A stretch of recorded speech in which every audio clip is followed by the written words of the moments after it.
ফেসবুকে আপনার একটা অ্যাকাউন্ট আছে কিন্তু কোনো কারণে সেই অ্যাকাউন্টটা আপনি এখন আর ব্যবহার করছেন না, অথবা অন্য কোনো অ্যাকাউন্টে আপনি অ্যাক্টিভ হয়ে আছেন, এই অ্যাকাউন্টটা আর ব্যবহার করছেন না।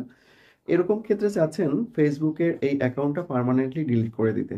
কিন্তু এই সময় এসে আপনি এই অ্যাকাউন্টটা কিভাবে ডিলিট করবেন বুঝতে পারছেন না, অথবা ডিলিট করলেও সেই অ্যাকাউন্টটা ডিলিট হচ্ছে না। সেই ক্ষেত্রে কিভাবে পার্মানেন্টলি সেই অ্যাকাউন্টটা ডিলিট করবেন সেটাই দেখিয়ে দেবো আজকের ভিডিওতে। তো আর বকবক করব না, সরাসরি আমরা ফেসবুকের সেই ডিলিটিং সিস্টেমটাতে চলে যাব।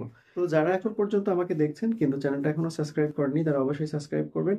আর যারা ফেসবুক পেজ থেকে দেখছেন তারা অবশ্যই পেজটা ফলো করতে ভুলবেন না। ফেসবুকের অ্যাকাউন্ট পার্মানেন্টলি ডিলিট করার জন্য প্রথমে আপনি আপনার ডিভাইস থেকে ফেসবুক অ্যাকাউন্টে চলে যাবেন। দেন এখান থেকে ডান পাশে উপরের দিকে দেখুন 3 লাইন রয়েছে।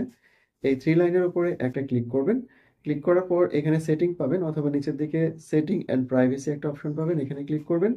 এখান থেকে আবার সেটিং এর উপর একটা ক্লিক করবেন, তাহলে আপনাকে ফেসবুকের সেটিং এ নিয়ে যাবে। এখানে যাওয়ার পর দেখুন অনেক অপশন পাবেন, এই অপশনের মধ্যে থেকে পার্সোনাল অ্যান্ড অ্যাকাউন্ট ইনফরমেশন এই অপশনের উপর একটা ক্লিক করবেন। আপনার অ্যাকাউন্টটা যদি অনেক পুরাতন হয়ে থাকে তাহলে এখানে দুইবার ট্যাপ করা লাগতে পারে, যেহেতু আমার অ্যাকাউন্টটা নতুন তার জন্য একবার ট্যাপেই কিন্তু হয়ে গেল। এরপর নিচের দিকে দেখুন অপশন রয়েছে অ্যাকাউন্ট ওনারশিপ অ্যান্ড কন্ট্রোল, এই অপশনের উপর আমি একবার ক্লিক করব। দেখুন পরের অপশনে কিন্তু চলে গেল। এখন এখানে দুইটা অপশন কিন্তু এসেছে, একটা হচ্ছে মেমোরাইজেশন সেটিং আর একটা হচ্ছে ডিঅ্যাক্টিভ অ্যান্ড ডিলিটেশন। তো মেমোরাইজেশন সেটিং এর মধ্যে আমরা যাব না, আমরা ডিঅ্যাক্টিভ অ্যান্ড ডিলিটেশন এই অপশনের মধ্যে আমরা চলে যাব, অর্থাৎ পরের অপশনের মধ্যে চলে যাব। এখানে চলে গেলাম। প্রথম অপশনটা হচ্ছে ডিঅ্যাক্টিভ অ্যাকাউন্ট, অর্থাৎ আপনি অ্যাকাউন্টটা ডিঅ্যাক্টিভ করবেন। এখন ব্যবহার করবেন না কিন্তু কয়দিন পর বা কিছুক্ষণ পরে ব্যবহার করবেন, সেই ক্ষেত্রে ডিঅ্যাক্টিভ অ্যাকাউন্টটা সিলেক্ট করবেন। আর যদি অ্যাকাউন্টটা পার্মানেন্টলি ডিলিট করে দিতে চান তাহলে ডিলিট অ্যাকাউন্ট এটা সিলেক্ট করবেন। এটা সিলেক্ট করার পর কন্টিনিউ টু অ্যাকাউন্ট ডিলিটেশন এখানের উপর ক্লিক করবেন। এখানে ক্লিক করার পর আপনি কেন অ্যাকাউন্টটা ডিলিট করে দিতে চাচ্ছেন সে এরকম একটা কিছু রিজন এখানে আছে। এই রিজনের যে কোনো একটা আপনি সিলেক্ট করতে পারেন, অথবা যদি চান যে না অ্যাকাউন্টের কোনো ইনফরমেশন আপনি দিবেন না, কোনো রিজন আপনি দিবেন না, না দিলেও কোনো প্রবলেম নেই, সরাসরি আপনি এখান থেকে কন্টিনিউ করবেন। কন্টিনিউ করলাম। দেন এখান থেকে নিচের দিকে স্ক্রল করে যেতে হবে, অর্থাৎ এই অ্যাকাউন্টের ইনফরমেশন আপনি যদি সেভ করে রাখতে চান তাহলে কিন্তু ডাউনলোড দিয়ে সেভ করতে পারবেন। তবে আমি এরকম কিছুই চাচ্ছি না, সরাসরি ডিলিট অ্যাকাউন্টের উপর ক্লিক করে দিলাম। ডিলিট অ্যাকাউন্টের উপর ক্লিক করে দেওয়ার পর এখানে এই ফেসবুক অ্যাকাউন্টের যে পাসওয়ার্ড ছিল সেই পাসওয়ার্ডটা আপনাকে দিতে হবে। ফেসবুক অ্যাকাউন্টের পাসওয়ার্ডটা আমি এখানে দিয়ে দিলাম। এখন আমি এখানে জাস্ট কন্টিনিউতে ক্লিক করলাম।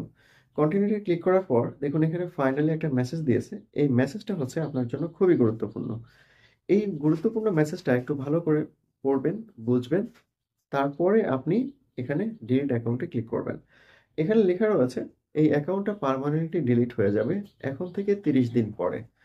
আমি যদি এখন এখানে ডিলিট বাটনে ক্লিক করে থাকি তাহলে এই অ্যাকাউন্টটা আজকে কিন্তু ডিলিট হবে না, এখন থেকে 30 দিন পর ডিলিট হয়ে যাবে। এবং এই 30 দিনের মধ্যে যদি কোনো একবার এই অ্যাকাউন্টে লগ ইন করা হয় তাহলে কিন্তু অ্যাকাউন্টটা পুনরায় ফিরে আসবে, এবং এই অ্যাকাউন্টটা কিন্তু ডিলিট হবে না। ঠিক আছে? সো আপনি যদি এই অ্যাকাউন্টটা একবারে বা চিরতরে ডিলিট করে দিতে চান তাহলে ভুল করে হলেও এই 30 দিনের মধ্যে এই অ্যাকাউন্টে লগ ইন করবেন না। এই মেসেজটুকু যদি আপনার মনে থাকে তাহলে এই অ্যাকাউন্টটা পার্মানেন্টলি আপনি ডিলিট করতে পারবেন। আদারওয়াইজ কিন্তু আপনি যতভাবেই চেষ্টা করুন না কেন আপনার অ্যাকাউন্ট কিন্তু ডিলিট হবে না। এরপর দেখুন ডিলিট অ্যাকাউন্ট এই অপশনের উপরে আমি ক্লিক করে দিলাম। ক্লিক করে দেওয়ার পর আর কোনো মেসেজ আশা করি আসবে না। দেখুন আসছে না, সরাসরি কিন্তু লগ ইন ইয়েতে চলে গেল বা সেশন এক্সপাইরেশন এই জায়গাটাতে চলে গেল। তার মানে আমার অ্যাকাউন্টটা কিন্তু ডিলিট হওয়ার পথে। এখন থেকে আমি যদি মোট 30 দিনের মধ্যে এই অ্যাকাউন্টে লগ ইন না করি তাহলে এই অ্যাকাউন্টের অস্তিত্ব 30 দিন পরে আর থাকবে না। কিন্তু 30 দিনের মধ্যে যদি আমি আবার লগ ইন করি তাহলে কিন্তু এটা ডিলিট হবে না। সো আপনারা আশা করি সবাই বুঝতে পেরেছেন। তারপরেও যদি কারো অ্যাকাউন্ট ডিলিট করতে প্রবলেম হয় পার্মানেন্টলি তাহলে অবশ্যই মেসেজের মাধ্যমে বা কমেন্টের মাধ্যমে জানাবেন। আমি চেষ্টা করব তার একটা প্রপার সলিউশন আপনাদের কাছে পৌঁছে দেওয়ার। তো ভিউয়ার্স এই ছিল ভিডিওটা যদি ভালো লাগে তাহলে অবশ্যই লাইক করবেন। আর যদি গুরুত্বপূর্ণ কোনো মতামত থাকে বা কোনো পরামর্শ থাকে অবশ্যই কমেন্টের মাধ্যমে জানাবেন। সবাই ভালো থাকবেন, সবাইকে অনেক ধন্যবাদ।